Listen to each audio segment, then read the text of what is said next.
പത്തരമാറ്റ സീരിയലിൻ്റെ ഒരു കിടിലൻ എപ്പിസോഡാണ് കേട്ടോ പറയുന്നത്. അങ്ങനെ ദേവയാനി നയനയും കൂടി അബിക്കിട്ട് നല്ലൊരു എട്ടിൻ്റെ പണി തന്നെയാണ് കേട്ടോ കൊടുത്തിരിക്കുന്നത്. ദേവയാനിയുടെ സാരികളെല്ലാം എടുത്ത് അബിയുടെ കയ്യിലോട്ട് കൊടുത്തിട്ട് പറയാണ്, നീ ഇത് മൊത്തം അയൺ ചെയ്ത് വൃത്തിയാക്കി മടക്കി വെച്ച് തരണമെന്ന് ഇങ്ങനെ പറയാണ് കേട്ടോ. അബി അപ്പോൾ അത് എല്ലാം സാരിയെല്ലാം ഇങ്ങനെ അയൺ ചെയ്തുകൊണ്ടിരിക്കുകയാണ് കേട്ടോ. അങ്ങനെ ഇവൻ്റെ പണിയൊക്കെ എന്തായി എവിടം വരെ ആയെന്ന് അറിയാനായിട്ട് നയനയും ദേവയാനിയും ഇടയ്ക്കിടയ്ക്ക് വന്ന് നോക്കുന്നുണ്ട് കേട്ടോ. അപ്പോൾ അബി പറയാണ്, എൻ്റെ അമ്മായി, ഈ നവ്യ വീട്ടിലുള്ളപ്പോൾ തന്നെ എനിക്കിങ്ങനെ പണിയൊക്കെ തരണോ? നവ്യ ഇല്ലാത്തപ്പോൾ എന്നെ എന്ത് വേണമെങ്കിലും ഏൽപ്പിച്ചോ, ഞാനത് എന്ത് വേണമെങ്കിലും ചെയ്തോളാം എന്നിങ്ങനെ പറയാൻ കേട്ടോ. അപ്പോൾ ദേവയാനി പറയുന്നുണ്ട്, അതൊന്നും സാരമില്ല, അവളിവിടെ ഉണ്ടെങ്കിലും ഇല്ലെങ്കിലും ഞാൻ നിന്നെ ഏൽപ്പിക്കുന്ന ജോലി നീ അത് കൃത്യമായിട്ട് ചെയ്തിരിക്കണം, അല്ലെങ്കിൽ അറിയാലോ എന്നിങ്ങനെ അബിയോട് പറയാണ്. അപ്പോൾ അബി അപ്പോൾ എന്തായാലും കഷ്ടമുണ്ട് അമ്മായി എന്നും പറഞ്ഞുകൊണ്ട് അവൻ സാരിയൊക്കെ പിന്നെ എടുത്ത് ഇങ്ങനെ തേച്ച് വൃത്തിയാക്കിക്കൊണ്ടിരിക്കുകയാണ് കേട്ടോ. അങ്ങനെ ഈ ഒരു കാഴ്ച കണ്ടുകൊണ്ട് നവ്യ ഇങ്ങനെ പെട്ടെന്ന് വരികയാണ്. അവിടെ നിന്ന് തന്നെ അവൾ, അബി നീ എന്താ ഈ കാണിക്കുന്നത്? നിനക്ക് ഇവിടെ വേറെ ഒരു ജോലിയില്ലാഞ്ഞിട്ടാണ് ഇവിടെ വന്നിട്ട് ഈ സാരിയും തേച്ചുകൊണ്ടിരിക്കുന്നതെന്ന് ഇങ്ങനെ പറയാണ്. അല്ല അത് പോട്ടെ, ഇത് ആരുടെ സാരി നീ തേച്ചുകൊണ്ടിരിക്കുന്നത്? അപ്പോൾ അത് പിന്നെ അമ്മായി എന്നെ കുറച്ച് സാരിയൊക്കെ ഏൽപ്പിച്ചിരുന്നു, അമ്മായിക്ക് അല്ലെങ്കിലും പണ്ട് മുതലേ ഞാൻ തേച്ച് കൊടുക്കുന്നതാണ് ഇഷ്ടമെന്ന് ഇങ്ങനെ പറയാൻ കേട്ടോ. അങ്ങനെ അബിയോട് നവ്യ പറയാണ്, നീ ഇതുവരെ എൻ്റെ സാരി ഒന്ന് തേച്ച് പോലും തന്നിട്ടില്ലല്ലോ, എന്നിട്ട് നീ വല്ലവരെയൊക്കെ സാരി തേച്ചുകൊണ്ടിരിക്കുകയാണല്ലേ? നീ ഇങ്ങോട്ട് വന്നേ, നിനക്ക് വേറെ ഞാനൊരു ജോലി തരാമെന്ന് പറഞ്ഞിട്ട് അബിയെ മുറിയിലേക്ക് വിളിച്ചുകൊണ്ട് പോകാനായിട്ട് നോക്കുകയാണ് കേട്ടോ. അപ്പോൾ നയന ഇങ്ങനെ കണ്ണുകൊണ്ട് ദേവയാനിയോട് കാണിക്കുന്നുണ്ട്, സാരമില്ലമ്മേ വിട്ടേക്ക് മതിയെന്ന് ഇങ്ങനെ പറയുന്നുണ്ട് കേട്ടോ. അങ്ങനെ ദേവയാനി, ആ ശരി ഇന്നത്തേക്ക് ഇത് മതി, എന്തായാലും നീ ഇപ്പോൾ അവൾ വിളിച്ചതല്ലേ, മുറിയിലേക്ക് ചെല്ല്, എന്നിട്ട് വന്നിട്ട് ബാക്കി ഇതൊക്കെ ചെയ്തോണം എന്നൊക്കെ ഇങ്ങനെ പറഞ്ഞ് അബിയെ വിടുകയാണ് കേട്ടോ. നവ്യ അപ്പോൾ അബിയോട് പറയുന്നുണ്ട്, നീ എന്താണ് ഇങ്ങനെ ആയിപ്പോയത്, എനിക്കൊന്നും മനസ്സിലാവുന്നില്ല കേട്ടോ. അങ്ങനെ മുറിയിലേക്ക് വിളിച്ചുകൊണ്ട് പോയിട്ട് നവ്യ അങ്ങനെ കട്ടിലിൽ ഇങ്ങനെ ഇരിക്കുകയാണ് കേട്ടോ. എന്നിട്ട് പറയുന്നുണ്ട്, എൻ്റെ കാല് നല്ല വേദനിക്കുന്നുണ്ട്, നീ ഒരു കാര്യം ചെയ്യുക, അവിടെ ഷെൽഫിൽ ബാം ഇരിപ്പുണ്ട്, അത് എടുത്തിട്ട് എൻ്റെ കാലിൽ ഒന്ന് നല്ലതുപോലെ ഒന്ന് മസാജ് ചെയ്ത് താന്നിങ്ങനെ പറയാൻ കേട്ടോ.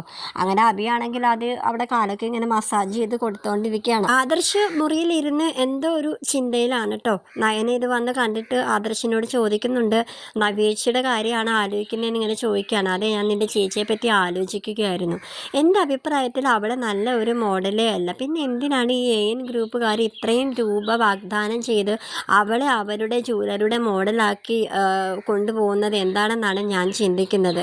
2 വർഷത്തേക്ക് ഇത്രയും വലിയ ഒരു എമൗണ്ട് അവൾക്ക് കൊടുക്കുന്നുണ്ടെങ്കിൽ അത് നമ്മുടെ മൂർത്തീസ് ഗ്രൂപ്പിനെ തകർക്കാൻ വേണ്ടിയിട്ട് തന്നെയാണ്. അറിയാലോ, നയന കളക്ഷൻസ് ഇപ്പോൾ നല്ല രീതിയിൽ മുന്നോട്ട് പോവുകയാണ്.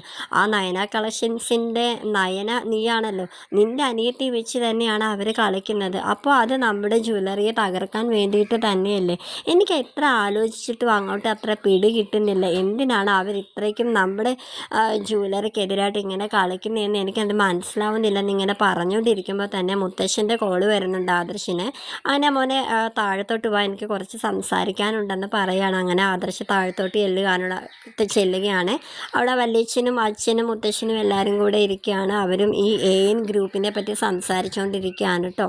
എന്നിട്ട് ആദർശിനോട് പറയുന്നുണ്ട്, മോനെ നീ മുംബൈയിലോട്ടൊന്ന് പെട്ടെന്ന് ചെല്ലണം, അവിടെ നമ്മുടെ ബിസിനസ് സംബന്ധമായ കുറച്ച് കാര്യങ്ങളൊക്കെ ഉണ്ട്, അവിടെ ചെന്നിട്ട് നീ AN ഗ്രൂപ്പിനെ കുറിച്ചും കൂടുതൽ അന്വേഷിക്കേണ്ടതായിട്ടൊക്കെ ഉണ്ടെന്ന് ആദർശിനോട് പറയാൻ കേട്ടോ. അപ്പോൾ മുത്തശ്ശനും പറയുന്നുണ്ട്, ഈ AN ഗ്രൂപ്പിൻ്റെ MD ആയിട്ടുള്ള ദീപക്കിനെ എനിക്ക് പരിചയം പോലുമില്ല, ഈ ഒരു സ്വർണ്ണപ്പണി രംഗത്ത് പോലും അയാളുടെ പേര് പോലും ഞാൻ കേട്ടിട്ടില്ല എന്നൊക്കെ പറയാണ്. എന്തായാലും ഒരു കാര്യം ഉറപ്പാണ്, അയാൾക്ക് പിന്നിൽ ആരോ നമ്മൾക്കെതിരായിട്ട് പ്രവർത്തിക്കുന്നുണ്ട് എന്നൊക്കെ ആദർശിനോട് പറയാൻ കേട്ടോ.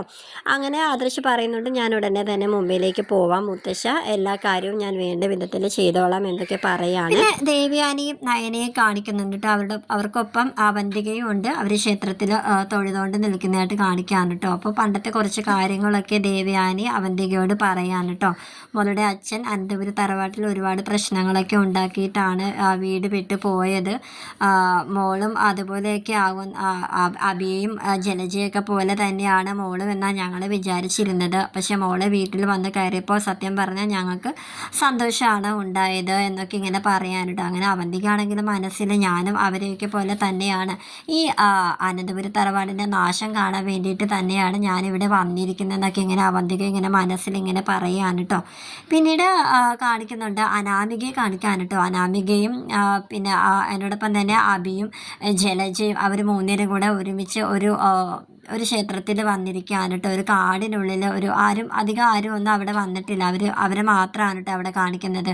അങ്ങനെ അവരവിടെ വന്നിട്ട് പ്രാർത്ഥിക്കുന്നുണ്ട് കേട്ടോ. അനന്തപുരി തറവാടിൻ്റെ നാശം കാണാനായിട്ട് അവരും അവിടെ പ്രാർത്ഥിക്കുകയാണ് കേട്ടോ, ജലജയും അഭിയും കൂടി. അവന്തിക നേരെ നാഗേന്ദ്രൻ്റെ അടുത്തേക്ക് ചെല്ലുന്നുണ്ട്. അവിടെ പുതിയ പുതിയ തന്ത്രങ്ങളൊക്കെ പറഞ്ഞ് മനസ്സിലാക്കി കൊടുക്കുകയാണ് കേട്ടോ അവന്തികയുടെ അച്ഛൻ. പിന്നെ മോളെ എവിടം വരെയായി കാര്യങ്ങളൊക്കെ എന്നൊക്കെ ഇങ്ങനെ ചോദിക്കുകയാണ്. ഞാൻ എല്ലാവരെയും കയ്യിലെടുത്തോണ്ടിരിക്കുകയാണ് അച്ഛൻ എന്നൊക്കെ പറയാൻ കേട്ടോ. മോളെ അങ്ങനെ തന്നെ തുടർന്നുകൊണ്ട് പോവുക. ഒരിക്കലും നിൻ്റെ അമ്മയും ചേട്ടനും ഒന്നും മോളുടെ ഈ ഒരു നീക്കം ഒന്നും അറിയണ്ട എന്നൊക്കെ ഇങ്ങനെ ഉപദേശിച്ച് കൊടുക്കാൻ കേട്ടോ ഓരോരോ കാര്യങ്ങളൊക്കെ നാഗേന്ദ്രൻ അവന്തികയോട്.